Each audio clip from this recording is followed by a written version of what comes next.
The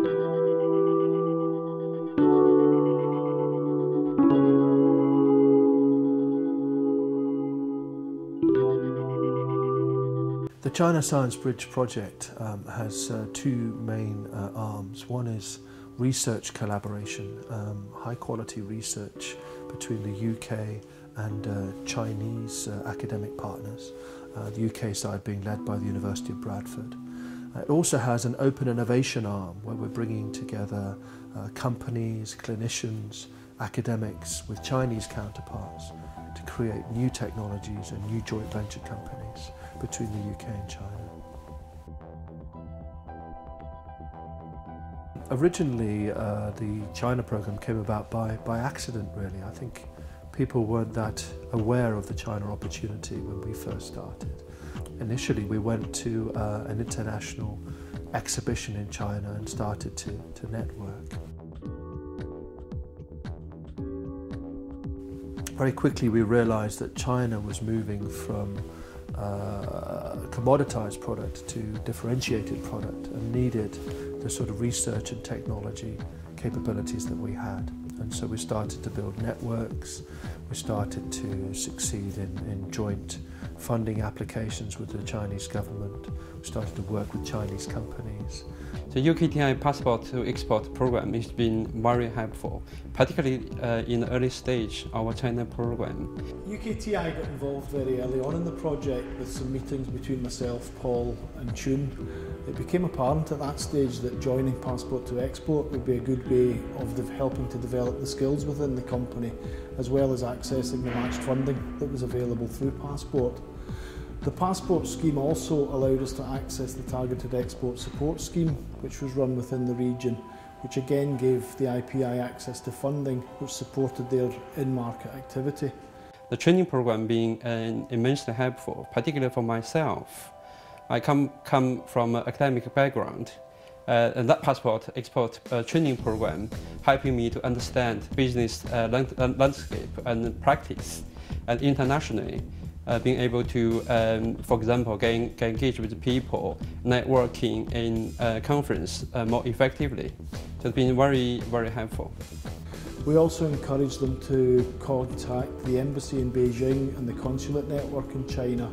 And I think it's fair to say that IPI got a lot of good initial assistance from people like the trade teams and the Science and Innovation Network in China itself. And then from there we were able to persuade others of the China opportunity, and they joined with us in the university and eventually got to the stage where we were able to put in a bid under the Research Council's UK programme for a science bridge with China, and we were successful with £1.3 million worth of funding to move our interactions to the next level. We've been working with individuals that understand China. Our UKTI sector specialist, Alistair Gardner, has worked in China, has strong personal contacts in China.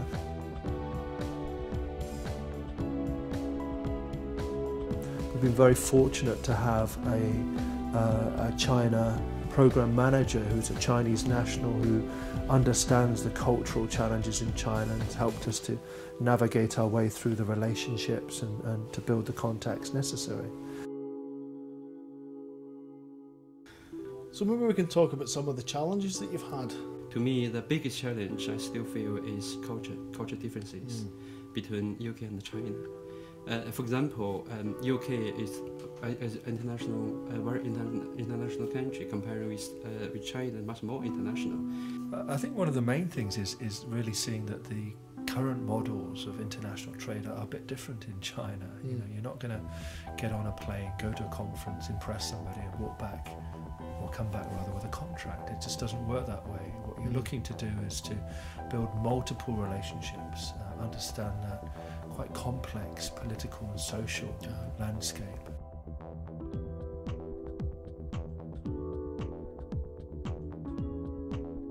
So Paul, how far has the project come to date? It's come a long way really from a very small start. From the initial UKTI grant and support to come out to China, Chun was able to kick off some initial collaborative research projects. They gained some traction with Ministry of Science and Technology in China. Then from that platform we were able to get our Science Bridges funding for 1.3 million. We then saw further match from the Chinese government in some of the research projects that we were running. And then Chun had the idea of moving us into provincial government money and creating proof of concept funds. Up to now, in Open Innovation Program, we have run 3 workshops in China, 2 in Changzhou and 1 in Guangzhou. The key feature of Open Innovation Program is basically to merge resources between China and the UK, and which are different available in 2 countries. In Changzhou, 2 workshops, we raised £2 million in addition to the research grant from central government in China and the provincial government. In Guangzhou, we raised £10 million for a workshop in Guangzhou over 5 years. So Paul, what do you see as the next steps with the project? Where do you take it in the next 12 months? I think it's grown now to the point where it needs to benefit the UK again. You know, the UKTI created this, or helped us create this, and supported a small organisation. We're now at a stage where we can support many small organisations in getting to China and succeeding in China. Did you see a continuing role for UK trade and investment in the project? Well, I think, you know, UKTI have coined and used the term partners for growth, and you know, China is the biggest market in the world. By the time any company gets a product developed, China is going to be its biggest market. China's technology, China's science base is already very strong and growing stronger by the month, really. I think the project's been successful for a number of reasons. It's been a very strong team. And an ambitious team, a team that's been willing to embrace the size of opportunity that China is. I think the project's been a success almost entirely due to the enthusiasm of the people involved in it. People like Paul Thorning and Chun Shao have really driven the project since its inception, and accessed support from UKTI and our partner organisations as appropriate. But really the project wouldn't have succeeded without the enthusiasm of the main practitioners, which were the people within the IPI itself.